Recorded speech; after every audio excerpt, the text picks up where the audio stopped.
Kas yra Node.js? Tikriausiai jau dauguma žino, JavaScriptas, server-side, naudoja Google Chrome V8 engine. Ne šitas. Okay. Pagrindas NPM, instaliavus Node, NPM instaliuojamas yra kartu su Node. Dabar kas yra NPM? Kas žinot, kas yra NPM? Visi taip galvoja, bet nėra Node Package Manager. Bet Package Manager for Node. Kažkodėl NPM nėra Node Package Manager. Nežinau kodėl, bet nėra. Okay. Tai struktūra yra manifestas, package.json, visi praktiškai komponentai turi package.json manifestą, kur aprašoma to komponento pavadinimas, versija, dependencies ir kiti dalykai. Pagrindiniai du dalykai yra vardas ir versija. Visi kiti yra kaip ir ekstra, bet užtenka vardo ir versijos. Dabar versijavimas. Versijavimui naudojamas semantiškas versijavimas. Tai iš trijų numerių susideda versija. Pagrindinė, nepagrindinė ir patch, tai major, minor, patch. Dabar major tai yra pagrindinė programos, to komponento versija. Tai reiškia, kad ją pakeitus mes keičiam API, tada didinam versiją. Reiškia, kad nėra backwards compatible. Jau reiškia, jeigu kažkas naudoja komponentą, tu įdėjai naują versiją, jau reiškia, kažkas gali pradėti pas juos neveikti. Dabar jeigu keičiam minor versiją, reiškia tik tai pridedam atitinkamas naują funkcionalumą, bet viskas, kas buvo prieš tai, turėtų veikti, turėtų nesugesti. Tai tie, kas nori naudoti vėliausią versiją, gali laisvai, kaip sakant, atnaujinti ir turėtų, ne visada tai būna, viskas veikia. Dabar patch tai yra, kai naujo funkcionalumo neatsiranda, bet tik tai paprasčiausiai pataisomi yra kažkokie tai defektai, ar ten performance optimizacija, bet realiai yra tik tai kažkokie tai maži pagerinimai, nėra jokių naujų funkcijų. Dependencies. Dependencies, visos manifeste aprašomos dependencies. Dependencies dalyje, dev dependencies, tai dev dependencies reiškia, reikia tų komponentų darant tą komponentą. O paprasti dependencies tai reiškia, kad tie komponentai reikalingi jau kai darbo į deployinam, reiškia, tie kiti komponentai irgi turi būti deployinami kartu. Dabar dependencies diegimas. NPM install, tada to komponento pavadinimas, --save, užsisaugoji dependencies. Jeigu norim instaliuoti dev dependency, reiškia programinės įrangos dependency, kurią naudojam kūrimui, tą save dev. Čia matot, pavyzdžiui, versijavimas dar ir dev dependencies nurodom. Kaip matot, yra visokių būdų, galima ir range nurodyti, su kokiom tas komponentas dirba kartu. Gan neblogai uždokumentuota NPM. Tas tilde, tai reiškia, kad compatible versija, visos versijos compatible su ta versija tinka dependency.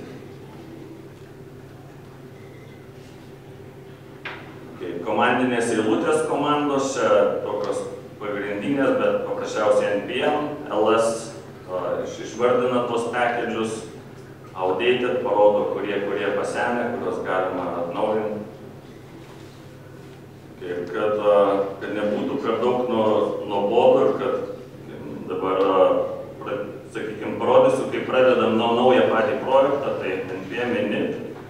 visų dokumentacijų, kas kur kokie properties atsiminti nereikia. Iš karto NPM init klausia, koks bus jūsų projektas, ar komponento pavadinimas, bet kada tą galite pakeisti, jeigu suklysit irgi dirbdami, nėra tokio taip svarbu. Dabar versija, gal dar nerelizinam produkciją, 0.1 pradedam.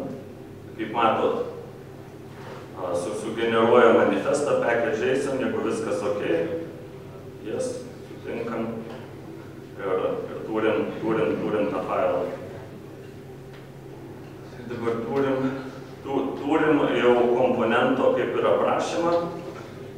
Toliau, kitas komponentas Power komponentas tai yra, kur NPM, tai daugiau manedžinam priklausomybės, tas jeigu darom kažkokį node package komponentas, tai manedžinam jo priklausomybės su NPM.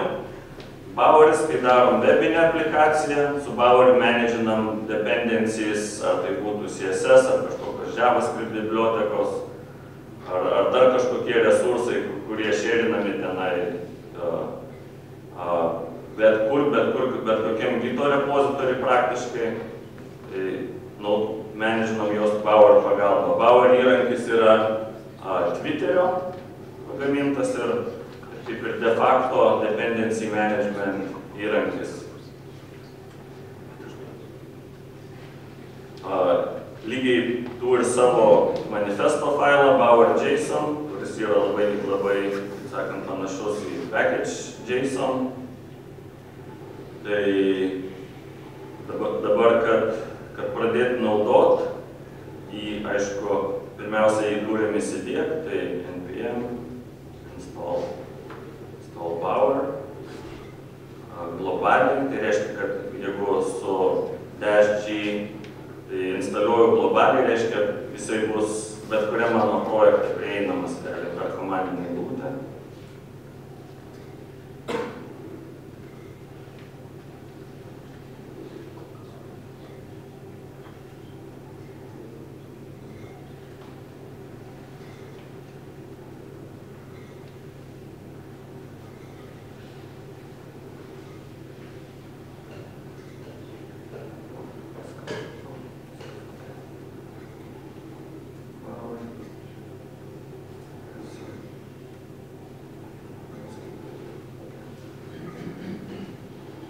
Tai dabar lygiai taip pat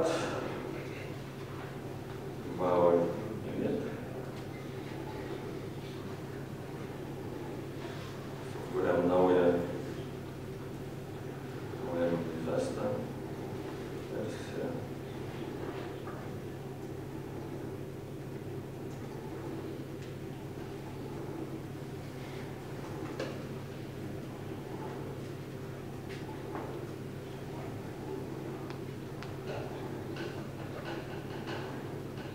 No, looks good. Yes. Tai dabar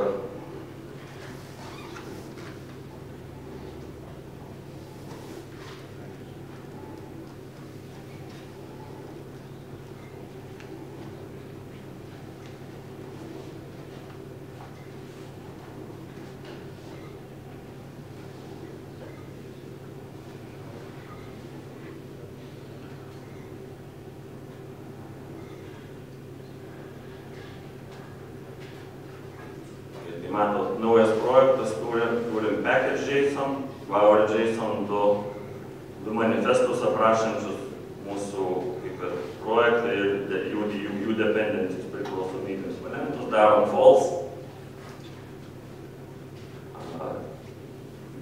Bower listina visus packages. Tai dabar, pavyzdžiui, sakykime,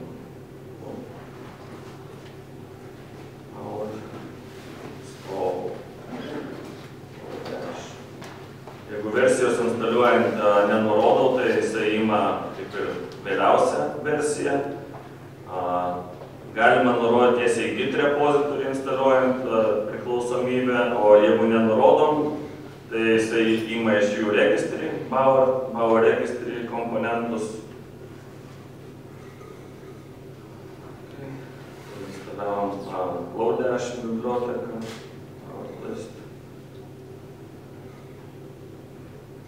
Rodo, kad yra instaliuota. Aišku, instaliuojant neužmirštam užsaugot. Jeigu mūsų projektas priklausomas produkcijoje, tai darom save, jeigu tik tai development, tai save def, lygiai taip pat kaip NPM.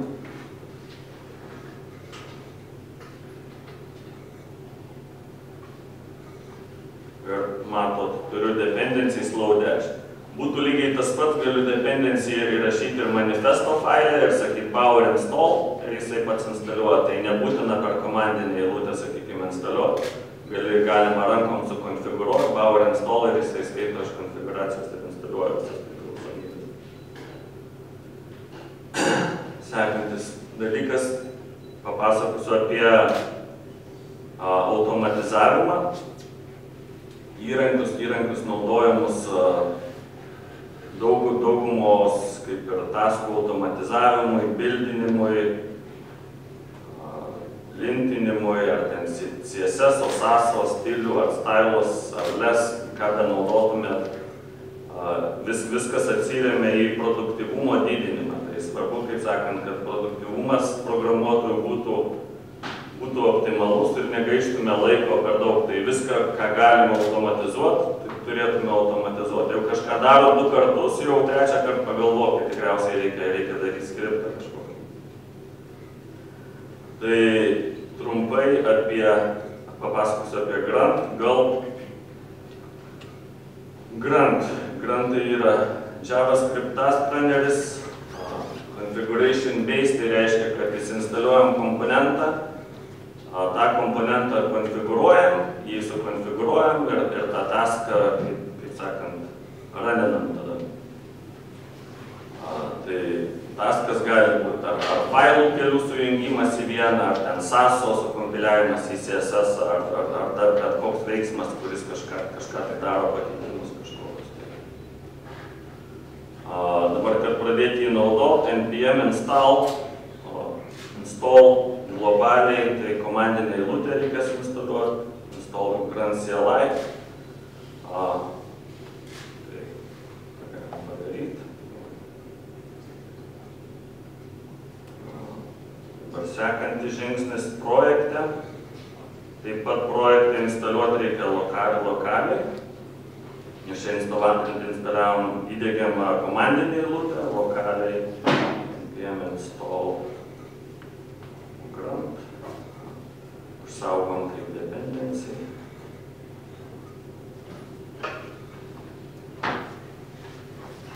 Dependencijas iš tikrųjų neužmirškit išsaugot, nes jeigu neužsaugot, bet įdėgiat, pas jūs veikia, sukomitinat, kažkas kitas pasiema, pasileidžia, neveikia. Kodėl? Nes nenurodytas dependencija.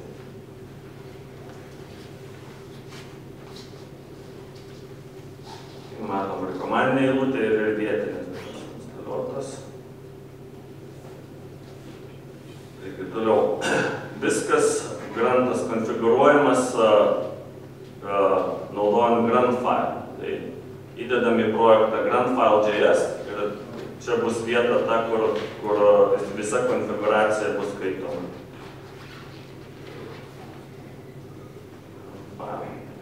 Tai formatas yra, kadangi čia npm modulis, yra speciali funkcija, module exports, paduodamas jai parametras Grunt. Ir čia jau registruojami taskai, konfiguracijos ir raninami.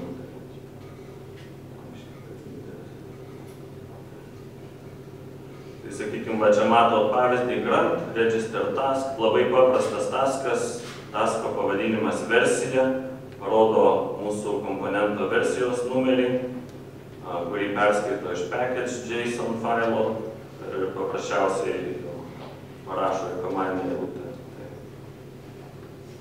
Pavyzdys, version.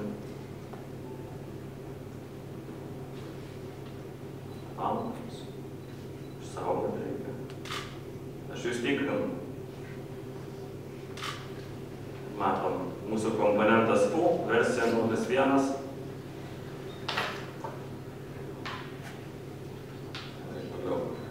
Grunt sistema, daug turinti pluginų, kaip čia lietuviškai įskiepių. Tai visi pluginai, kurie prasideda su Grunt Contrib, reiškia jie daryti Grunto pačio komandos, reiškia bus aukštos kokybės komponentai. Jeigu ne Grunt Contrib komponentai, kažkieno kito daryti, čia jau tada skaitom dokumentaciją, žiūrim, koks funkcionalumas.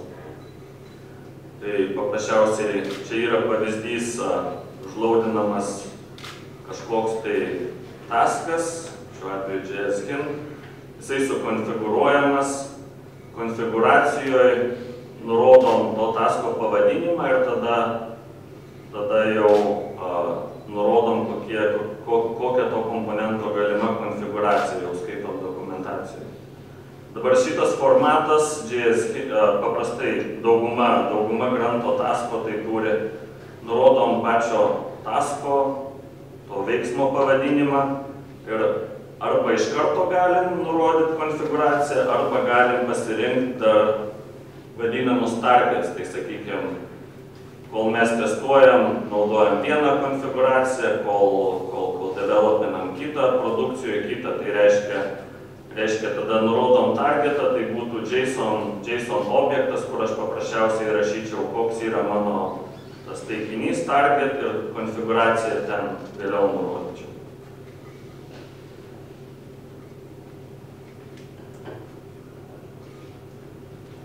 Tai tiek apie Grunt trumpą įžangą. Dabar kitas populiarus įrankis Gulp.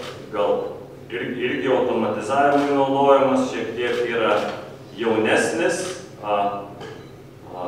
Pati idėja, kad iš tikrųjų nekonfigūruotume, bet daugiau rašytume kodę, code over configuration, ką mes norim padaryti taskus. Ir tie taskai, mažiukai taskai, kurie daro gerai vieną dalyką ir paprasčiausiai su Gulpu mes apjungiam. Vienas daro vienas, kitas kitą. Yra streaming build system, tai reiškia, kad dirba su streams, tai reiškia, sakykime, aš dirbu su tais ir tais failais, kitas komponentas gauna streamą tų failų, juos apdoroja, persiunčia toliau kitam komponentui ir taip viskas daroma atminty, in memory, kas tikrai padidina efektyvumą ir greitį, kas yra svarbu labai.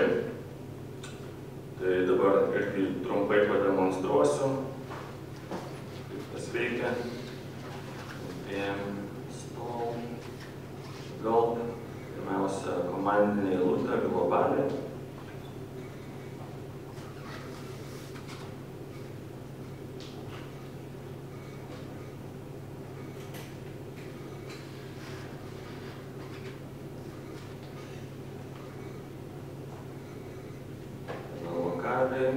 Nes visada kaip projekte komandinė eilutė globali, bet konfigūracija visada lokali.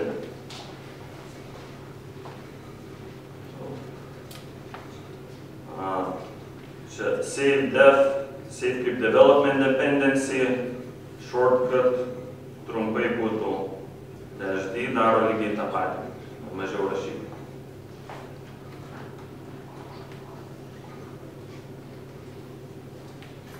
Matot, dev dependencies, Grunt, Gulp.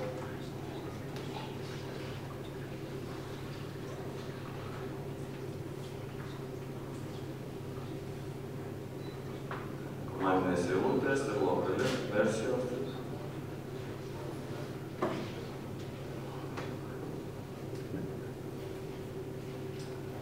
Dabar kaip ir Gruntas per Grunt file konfigūruojamas, Gulpas konfigūruojamas per Gulp file.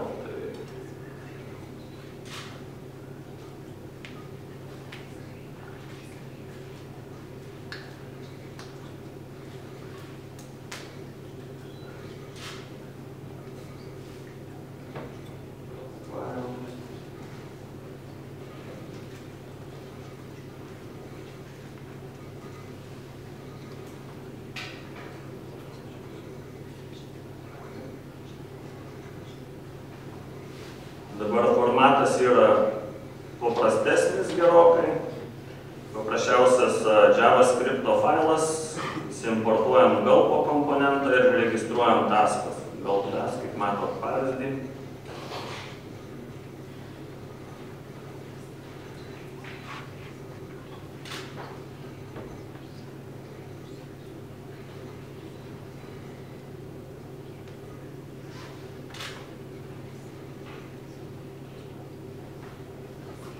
Pavyzdžiui, šitam pavyzdį. Vienas task, vienas veiksmas taskas, pavadinimas concat, tai reiškia jisai šiuo atveju sujungs, imk visus failus ir iš source direktorijos ir sujungt visą outputas, sujungto failo pavadinimas bus all.js ir užsaugom, sakykime, į gulp destination į dist folderį, kur dažniausiai būna distribucija.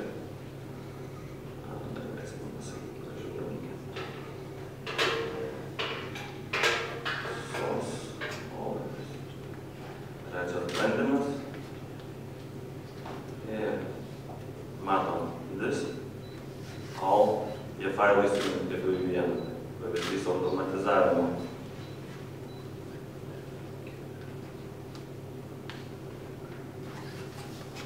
Labai paprastas API, tai galpo pagrindiniai API mato source, tai reiškia kurios failus mes norim apdoroti, liest. Tai globs reiškia, nurodom iš kokios direktorijos kokius failus imt. Dest, tai destination, tai užsaugom paprasčiausiai, kur tasko registracija, watch, tai reiškia, užregistruojam watcherį, sakykime, stebėk šitos failus, kai mes juos pakeisim, daryk kažką kitą, ką nurodom kažkokį kitą taską. Pipe, kaip ir matėt pavyzdį, per pipe tuos streamus kaip ir streaminam iš vieno komponento į kitą, į trečią ir taip toliau. Tai toks trumpas įvadas apie gulp.js. Toliau, kodo kokybė. Kaip užtikrinam kodo kokybę? Tai čia pašnekėsim apie testavimą. Testavimą JavaScript'e. Testavimo automatizavimui naudojam Karma. Karma test runneris pagamintas žmonių iš tikrųjų komandos. Ir Google naudoja Karma test runnerį, kur Karma runina tikram browserį arba Phantom.js, headless browserį, kur yra tas pats browseris, tik tai, kad nėra interfeiso, viskas atminty. Labai tinka naudoti continuous integration procese, testavimui, debuginimui. Ir trumpas demo, Karma. Kaip Karma susikonfigūruoti, susisetapinti ir kaip jinai veikia. Tai vėl, sakykime, kad būtų greičiau. Iškart dependencies.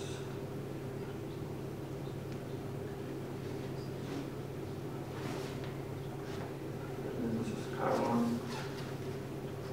Dependencies, kaip mato čia, kad po vieną nereikėtų instaliuoti, aš iš karto, sakykime, sukonfigūruoju manifeste, npm install. Susidėgiu visas priklausomybės.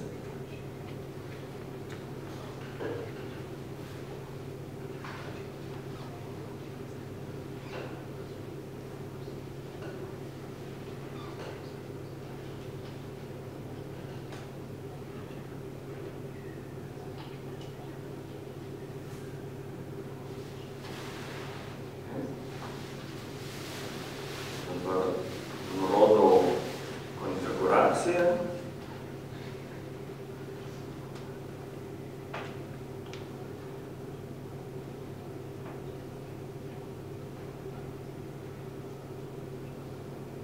Konfiguracija yra šiaip čia visi variantai, bet gerai uždokumentuota. Tai nurodom nurodom kokius frameworkus naudos, kas yra Karma Test Runneris, tai reiškia, jam nesvarbu kokius naudosi testavimui, tuos assertion libraries, ar Mocha, ar Jasmine, jisai toks kaip ir framework agnostic, jisai tik tai viską užlaudina ir managina runneris, managina jų, kaip sakant, paleidimą. Tai čia nurodom, sakykime, kokius failus testuosim, source direktorijos visus JavaScript failus čia, kokius exclude. Ir prie proceso grįšim vėliau, reporters, tai nėra taip svarbus. Nurodom, kad browseris, kurį naudosim Phantom.js, bet vėliau galima pakeisti Chrome ar Firefox. Tai turim konfiguraciją. Dabar gal susidedam Karma taską.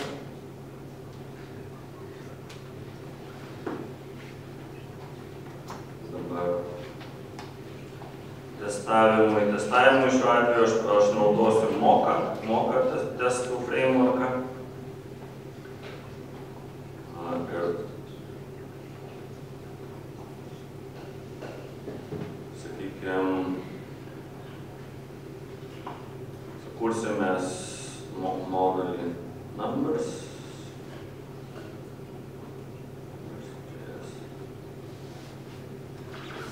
Turim kažkokią tai biblioteką. Kažkokį pasirašom metodą, numbers add. Jį reikia ištestuoti.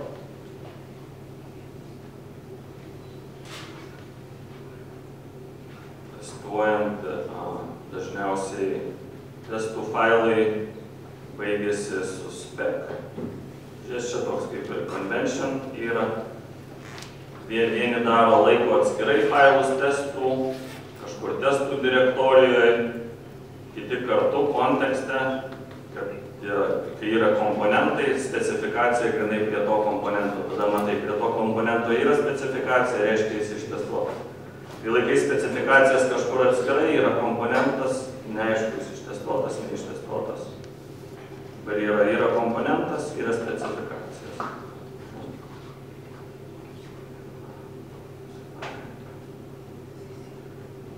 Komponentas numbers.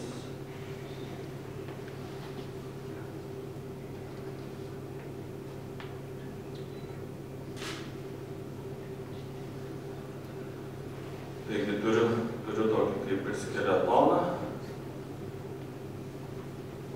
Testas, pasirašau pirmą testą ir aprašau, ką tas turėtų daryti ir testuoju. Sakykime, šiuo metu numbers add 2 ir 5. Kaip matom čia, tikiuosi, kad 2 ir 5 bus 7. Bet testų reikėtų nepradėti rašyti, kai iš karto mums tai pesina, nes galbūt buvo kažkur klaida.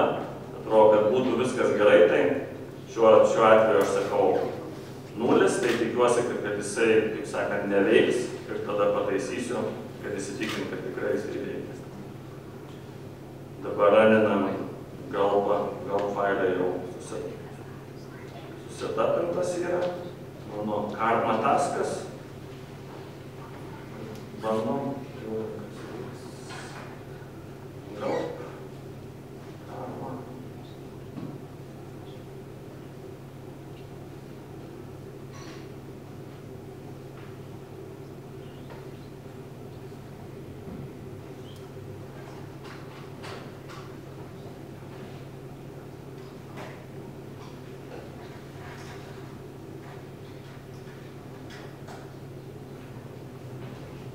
Matom raportą. Vienas testas nepraėjo, mūsų komponentas numbers, testas add nepraėjo. Pasitaisom. Tikiuosi, reikia, kad būtų 7. Bandau vėl. Viskas gerai, viskas praeina. Taigi toliau, sakykime, dabar čia matot jau infrastruktūrą kaip ir padaryta, bet dabar toliau, o toks čia iš behavior principų. Tai mes pirmiausia norėtume rašyti testus, o paskui kaip ir implementaciją. Tai tas padeda iš tikrųjų parašyti geresnį kodą, nes kai rašai testą, tu jau tas komponentas kažką tai turi daryti, tu nesiblaškai, o paskui testuoju, jau darai ir tas, kai rašom kodą, kuris pasiduoda testavimui, jis automatiškai yra gerokai kokybiškesnis, reiškia struktūra jo tikriausiai teisinga, nes jau jis pasiduoda testavimui. Sakykime, noriu dar naujo funkcionalumo įdiegti, divides abstract funkcijas, multiply iš pradžių. Tai pavyzdys. Sirašau testą, sakysim, man reikia daugybos, padauginu du skaičius, multiply 2, 5. Sirašau testą. Jis aišku feilina. Dabar man kiekvieną kartą daryti ir paleidinėti, toks irgi yra, jau matot, dariau 2 kartus, trečią kartą tikriausiai jau reikia man kažką galvoti, ne, jeigu aš jau trečią kartą patį darau, jau yra kažkoks tai pattern. Tai reiškia, tą automatizuojam, tai gal po konfiguracijai, sakau, action nėra, o watch. Reiškia, kad stebėtų mano visus pakeitimus tų failų ir kai tik failas pasikeitė, patys tie testai, sakant,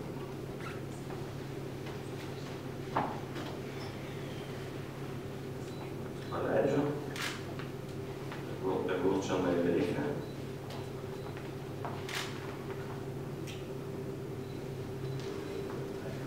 Implementuoju tą metodą naują, multiply. Neveikia.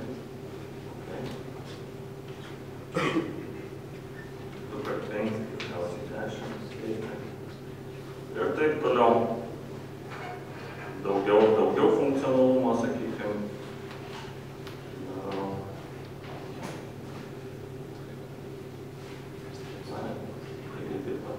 Toliau dirbu, rašau specifikaciją, implementuoju testus.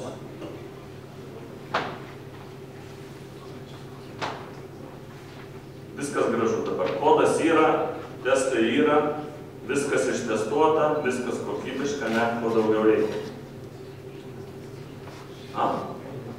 Padengimo, tai dabar. Viskas ištestuota, bet gerai. Kuri dalis ištestuota, kuri neištestuota, kiek ištestuota.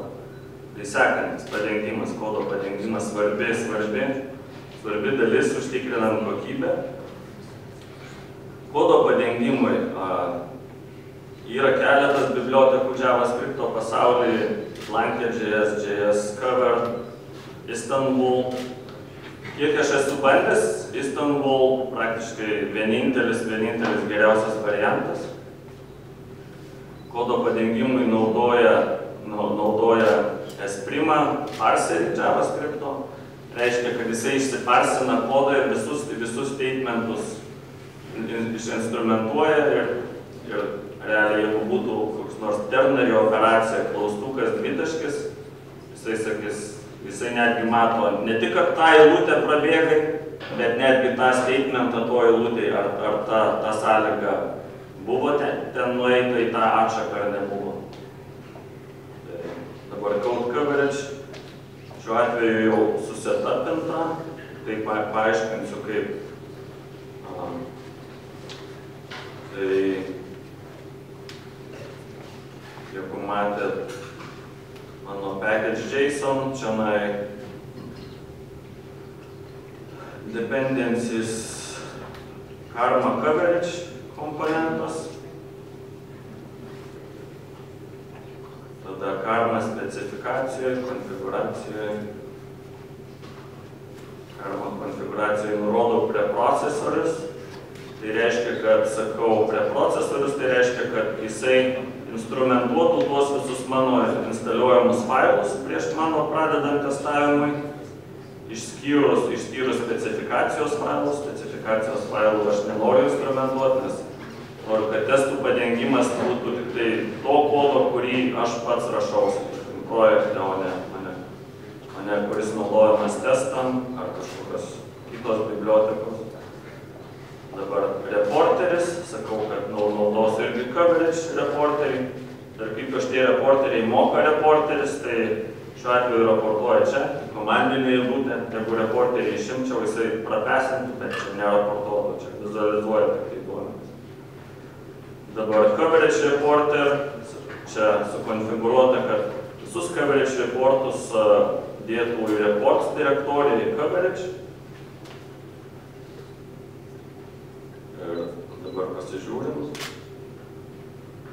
Jeigu einu į demo, report direktorė coverage. Ir matom browseris Phantom.js. Pasižiūrim. Source. 100% padengimas. Ne visur, bet matom. Gan neblogai. Ir šiuo atveju matot, kaip ir dirbau, parašiau testus, bet čia testais nepadengta šita dalis. Jeigu jinai svarbi, nepadengta, kaip ir tas mums duoda pasitikėjimą, konfidencialumą, kad tikriausiai, jeigu čia svarbi yra dalis, reikėtų ją padengti irgi testais. Tai neužtenka turėti testus, dar reikia ir suprasti, ką visgi tie testai daro ir ką padengti. Šiuo atveju sakykime. Užbaigsiu, ką nebaigiau.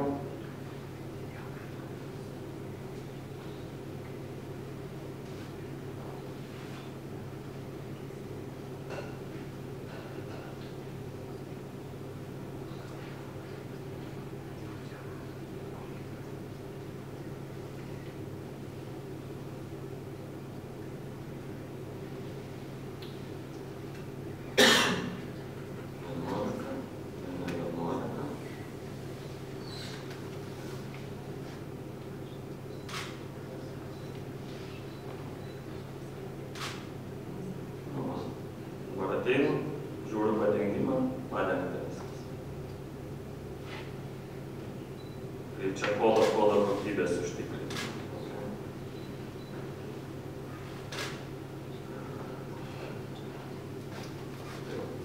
Toliau vienas iš tokių gan svarbių kokybės užtikrinimui dalykų JS lintinimas, tai reiškia galim naudoti ar JS-Hint biblioteką, JS-Lint, ar ES-Lint, jie visi daro tą patį.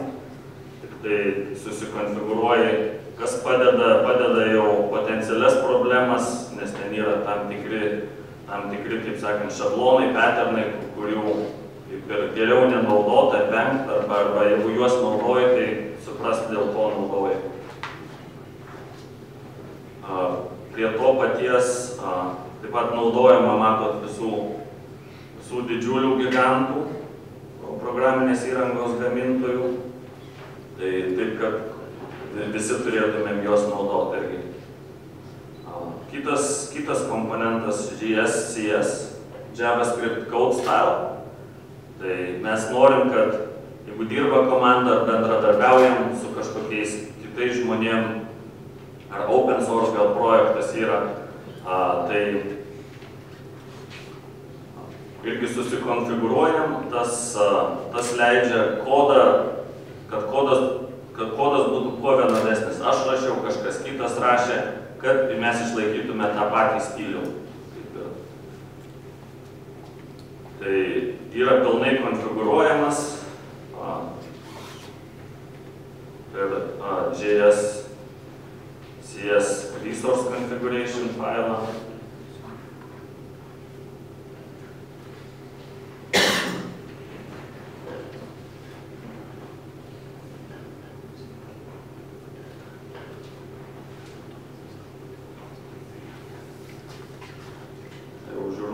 Eina į pabaigą, tai čia į detalės jau per daug nebegrįsiu.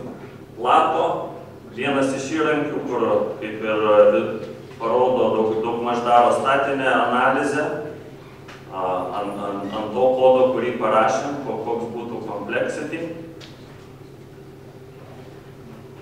Tai, sakykime, vienas iš pavyzdžių yra pačio Grunt, sakykime, kodas.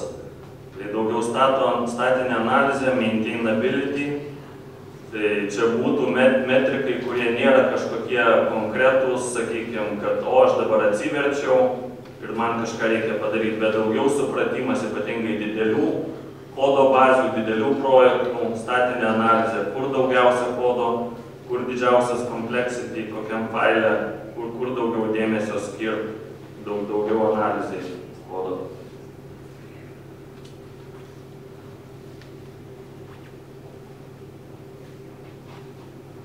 Ir apibendrina dabar Yeoman, yra įrankis Ediosmani prieš keletą metų padarytas Google. Tai ir kaip yra visuma to, apie ką aš jau, kaip sakant, čia pasakojau, naudoja scaffolding, tai reiškia sugeneruoja jum aplikacijos pradžiai, yra daug visokių tų šablonų pilna, jeigu jūs darot Angular projektą, ar su Gulp, ar su Grunt, susirandat tą, sakykime, šabloną ir susigeneruojat. Ir tas jau palengvina darbą, nebereikia to kiekvieno komponento pačiam instaliuoti, bet aišku svarbu suprast, kas kaip veikia. Tai matėt jau, kaip aš sakant, pakaverinau tuos visus įrankius, kuriuos naudoja pats Yeoman. Ir dar trumpai parodysiu, kaip tas praktikoje.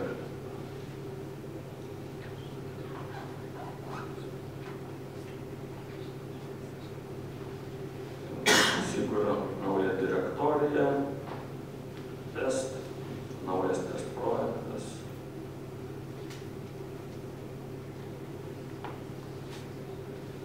Aišku, jūs instaliuojat Yeoman komponentą, npm install Yeoman globaliai.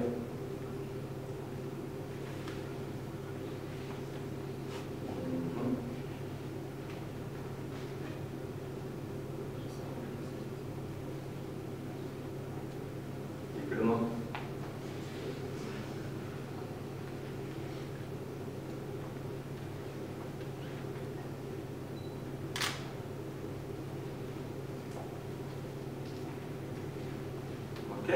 Instaliuotas, dabar iš karto galiu jį pasileisti.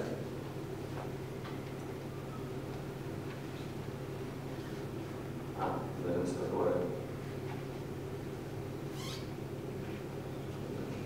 Jį pasileisti, Yeoman. Iš karto manęs jisai klausia, kokį generatorių naudot, ar ieškot generatorių.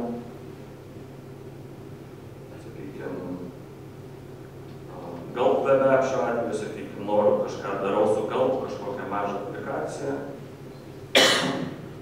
Sakykime, naudosiu SES, Bootstrapą, Modernizer, viskas tinka. Iškart sudeda man manifestus, iškart iškviečia npm install ir power install.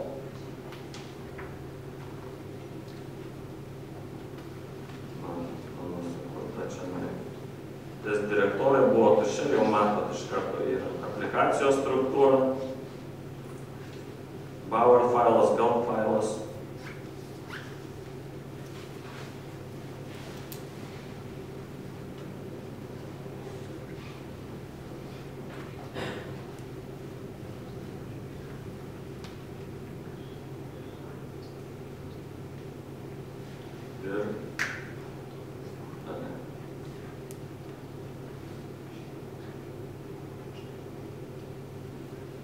Jau galim pažiūrėti į komponentus, priklausomybės visos versijos matom. Poweris. Ir netgi pažiūrėti, kokie jau susetapinti mums taskai yra iš karto, kad jiem varg nereikėtų. Viskas baigta ir netgi galiu dabar pasileisti tą instaliuotą projektą. Ir pasileidžiu, matom. 9000 portas. Ir netgi jau visi dalykai, kaip sakant, beveik sudėlioti.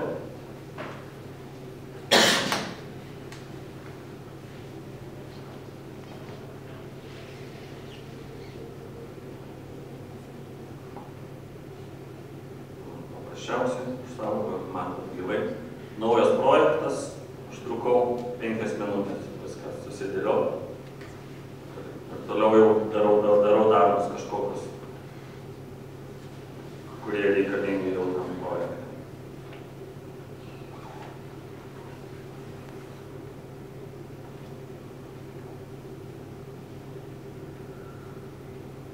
Generatoriai, pažiūrėjom ir viskas. Ačiū.